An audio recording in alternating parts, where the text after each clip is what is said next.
Nietzsche is probably the most dangerous philosopher to encounter without context. He has been claimed by anarchists, fascists, existentialists, artists, and self-help gurus, often on the basis of taking individual sentences out of the arguments they belong to. Here's what he actually wrote, and whether reading him is worth the considerable risk of misreading him. Nietzsche's central concerns: the death of God and its consequences for Western morality, the genealogy of moral values, where they actually came from rather than where they claim to come from, the critique of slave morality and the ideal of the sovereign individual who creates their own values, and the philosophical affirmation of life, including its suffering. He is not a systematic philosopher. He writes in aphorisms, in extended essays, in a prose poem. Thus spoke Zarathustra. That is either inspired or overwrought, depending on your tolerance for philosophical prophecy.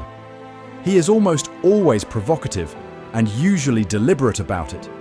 Beyond Good and Evil is the most disciplined introduction to his mature thought. The Genealogy of Morals, which he wrote as a companion piece, is the most sustained and useful for understanding where his moral critique actually comes from. The Gay Science contains his most important individual passages, including the death of God and the eternal return. Avoid starting with Thus Spoke Zarathustra. It is his most famous work and his worst entry point. Read it after you understand what he is doing. The honest case for reading Nietzsche. No philosopher more effectively challenges comfortable moral assumptions, or more energetically refuses easy consolations. He will make you uncomfortable in productive ways. He's also brilliant, and when he's right, he's astonishingly right. The risks. He is easy to quote selectively. He has no systematic framework that limits interpretation.